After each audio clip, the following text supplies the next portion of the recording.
जी बिल्कुल नाज़रीन, मां हिन वक़्तु मौजूदु आहियां तहसील ठरी मीरवा वेझो ॻोठ हिंडियारीअ में, जिते हिकु ग़रीब पोरियत तक़रीबन 1 साल खां पहिरियां जेको आहे उहो बीमारी जे बिस्तर ते पियो आहे ऐं डॉक्टरनि वटि इलाज बि उन्हनि करायो आहे ऐं डॉक्टरनि जो चवणु आहे त हिनखे टीबी आहे ऐं सहके जो हिनजो मर्ज़ु आहे ऐं एतिरा ग़रीब आहिनि ऐं एतिरा मिसकीन आहिनि जो पंहिंजो इलाज बि नथा कराए सघनि ऐं हिन जो वालिद साहब जेको आहे उहो बि घणे अरसे खां जेको आहे दिलि जी मर्ज़ में मुब्तला आहे, उहो बि बीमार पियो आहे, लेकिन उहो असां उन ॻाल्हायो कोन, इन करे असां उनखां मौक़ूफ़ बि कोन वरितोसीं।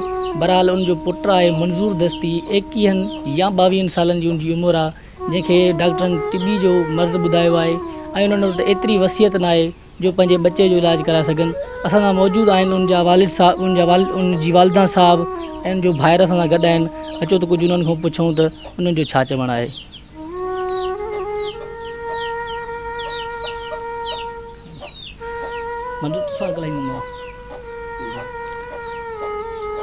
जी नाज़रीन, असां सां जेको हे मरीज़ आहे जेको जंहिंखे टीबी जी बीमारी आहे, अचो त कुझु उनखां पुछूं त हिन सां कहिड़ी तकलीफ़ आहे, हिन सां कहिड़ो हिन सां इहो हिनखे तकलीफ़ केतिरी आहे ऐं बीमारी खां हीउ केतिरो तंग थी चुको आहे। अदा मूंखे ॿुधाईंदो तव्हां केतिरा बीमारी में तंग आहियो? हाँ साईं, ॿुधाए था सघूं। केतिरी तकलीफ़ थींदी आहे तव्हांखे? साईं घणी तकलीफ़ आहे, साह खे तंग छिका आहे, टुरी नथा सघूं, इलाज कराए कोन था सघूं, ग़रीब आहियूं। तव्हां अखियुनि खां बि माज़ूर आहियो? हाँ साईं। घणे टाइम खां अखियुनि खां माज़ूर? अखियुनि खां माज़ूर सुठो टाइम थियो आहे। ॿाहिरि वीचारा 2 मज़दूर आहिनि, मज़दूरी था कनि, ऐं पेट जी कनि या असांजी कनि। ख़ैरपुर ताईं पुॻा आहियूं, उहे रिपोर्टूं असां वटि पियूं आहिनि। तव्हां पंहिंजो इलाज जेको करायो आहे उन में तव्हां घणो ख़र्च करे चुका आहियो? सुठो कयो अथव साईं।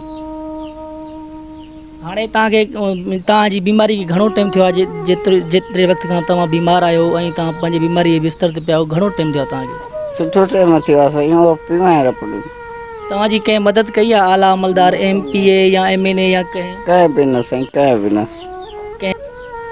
मीडिया वारनि खां मुतालबो करणु था चाहियो ऐं ॿियो कंहिंखां मुतालबो करणु था चाहियो? तव्हां खां साईं, ॿिया वस वारनि खां, MPA MNA खां, ॿियनि खां तव्हां उहो त कुर्ब करे था सघो न।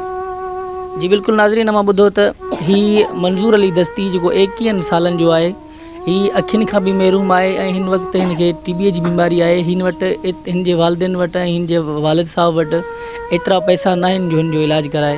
ऐं तक़रीबन इलाही अरसे खां बीमार पियो आहे। अचो त वधीक हिन जी अमड़ सां ॻाल्हि ॿोल कयूं त हिन जो छा चवणु आहे। मूंखे ॿुधाईंदव तव्हांजो पुटु केतिरे अरसे खां बीमार आहे? अब चङो टाइम थियो अथसि। ग़रीब आहियूं, सफ़ा मिसकीन आहियूं, असां करणु नथा चाहियूं, नथा करे सघूं। गाॾो हिकिड़ो गॾु थो वाह जो कर, पेट पाले या दवा कराए। पीउ जेको अथसि सो बि निकार अथसि सफ़ा। मां पाण मुथाज आहियां, सफ़ा जॾड़ी आहियां, केरु कराएसि दवा। तव्हांजा पुट जेके आहिनि उहे कहिड़ो कमु कंदा आहिनि? गॾा वाहींदा आहिनि, गाॾो वाहींदा आहिनि। उन मां घणी तारीख़ उन जी ठहंदी आहे? अब 1500 12000 हफ़्ते में। तव्हां हुकूमत खां कहिड़ो मुतालबो करणु था चाहियो? छा चवां, जेको ॾसींदो न। मदद कराइनि, ग़रीब माण्हू आहियूं, टेक कराइनि। हिन जे इलाज ते घणो ख़र्च अचे थो?